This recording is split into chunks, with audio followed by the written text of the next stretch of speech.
Sasabi mo dito na 3 taon na raw, mukhang alam na alam ni Yussi Claire Castro yung pamilyang Marcos na hindi na talaga nagkikita at hindi na nag-uusap itong magkapatid. Lokohin nila lolo nilang panot, partner. Hindi ako naniniwala dyan, partner. Unang-una ha, hindi ako naniniwala dyan na mahigit. O kahit sabi natin, 3 taon na lang na hindi sila nag-uusap. Nako, kung papatulan natin ang mga marites na usapan dito sa ating programa, bagamat hindi pwede, partner, dahil nga itong programa natin talagang nakatutok tayo sa totoong balita. Kung papatulan natin, ano pala yung mga kumakalat na litrato? Ito ha, hindi natin to sinasama sa programa natin ha. May mga nagsasabi lang.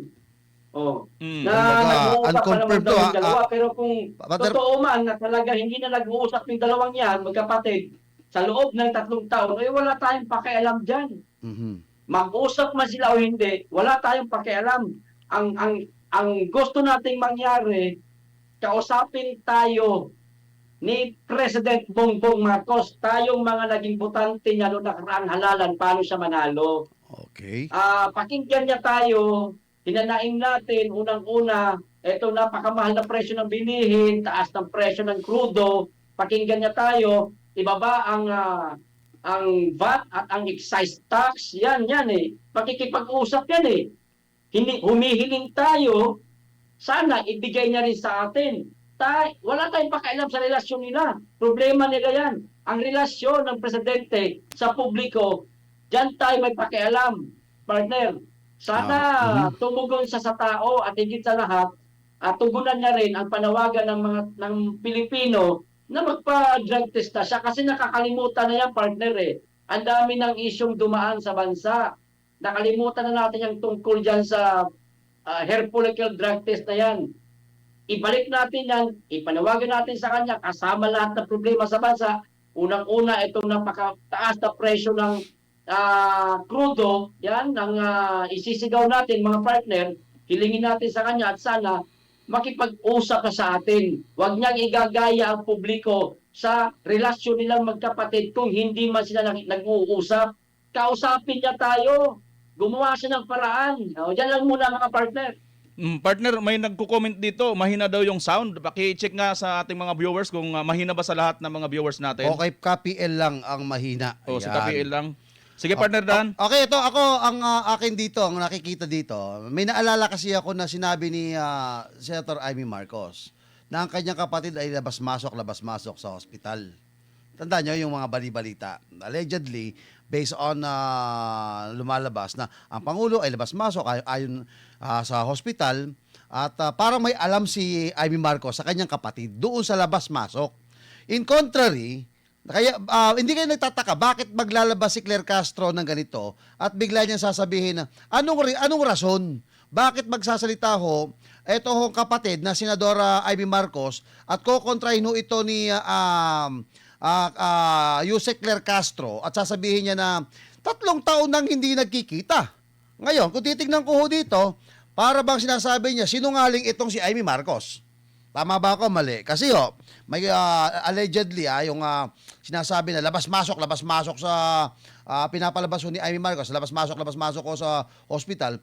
Kaya siguro nagpalabas sila ng ganitong statement para pasinungalingan na si Pangulong Bongbong Marcos ay naglalabas-masok di umano sa loob ng hospital. Which is, kasi anong rason bakit nababanatan ng titrahin na, hoy, wala kang alam sa Pangulo parang wala kang alam ngayon. Hindi kayo nag-uusap, 3 taon na. Never kayong paano masasabi kaya yan? So, ang nakikita ko doon, ang dinidebunk dito, ang tanong. Kasi kapag nagpalabas ang PCO, Presidential Communications Office, ng ganitong pahayag, may pinapatamaan yan. Mayroon tinatarget yan, may pinapana yan. May binubulsa yan. Tanong, para kanino yun? Kanino mensahe yun? Para sabihin ni Claire Castro yun na hindi kayo nag-uusap? Marites lang? Nagkwento lang siya ng ganon? Kaya ang punto ko dito, talaga ang pinapatamaan niya dito ay yung kapatid. Pero itong tanong ko, yung tinatanong na talagang hindi siya nag-uusap, hindi ang dami na po kasi mga kababayan na dinamay dito sa mga fake news. especially sa kalusugan ni Pangulong Bongbong Marcos, sa drug test issue, na pulburon issue, video. Pero yung nagsalita po doon, mga partner, mga kababayan ko na kuninig ngayon sa Luneta, na nagsalita na pinatunayan niya ang kanyang ading ay drug addict. Hindi kayo nagtataka kung hindi pinagtatakpan at pinoprotektahan ng isang Marcos ang kapwa Marcos, bakit hindi kinasuhan ng kapatid o ni Claire Castro? Ito pong si Amy Marcos. Pero yun, milyon po ang nakapakinig. Talagang sinabi niya na gumagamit ng droga ang kanyang kapatid. Ngayon, sinong bobolahin ninyo? Alangan naman ho, mas matimbang pa po ang tubig kaysa sa dugo. Di mo ba, partner? Ano masasabi niyo dyan, partner? May narinig ba yung pumunta sa NBI si Claire Castro at sinampahan niya si Amy Marcos? Meron ba kayo? Pinaimbestigahan niya sa NBI? Meron ba ganon? Wala, di ba? Patunayan nila na talagang masidhi ang pakipaglaban nila. Hindi selective yung mga fake news na sinasabi nila, lahat kasuhan kapag may nagsalitang fake news. Sabi nga dito ni Shirey Vlog, tama ka PL, di rin ako kumbinsido, di nag-uusap si, yun nga, si Senator Amy at si kapatid niyang si Marcos, ano yun, nababalita? Yung kung ano-ano mga partner, alos pati mga viewers natin updated ganun din sinasabi dito ni Mail 13. Kung fake news yun. Partner. Dagdag ko lang ito, partner. Tuloy, naghinala ako dyan sa mga sinasabi ni Yusek Claire Castro na baka lang naman, hinala lang naman natin to. Oo. Baka isang araw, partner, meron na namang mga bibitawang pasabog itong si Senator Amy Marcos laban sa kapatid niya. Maaaring alam na siguro nitong si Yusek Claire Castro na may pasasabogin na naman si Amy laban sa kapatid niya. Kaya ngayon pa lang, Nag-advance inuunahan niya at sinasabi niya na, kaya 3 taon na hindi nag-uusap yung magkapatid. Oo nga. Pagpalagay na natin totoong hindi nag-uusap ng 3 taon. Pero mayroong mga nakakarating ng mga impormasyon sa kanya. Para, Diba, partner? ang ibig mo ba Parang sabihin, pagtakpan ang baho ng presidente. ang ibig mo sabihin ba niya, partner, parang ngayon pa lang, madidishonor na lahat ng mga sasabihin or isisiwalat ni Senator Amy kung sakasakali? Yan. Oo. Partner, ito lang sasabihin ko.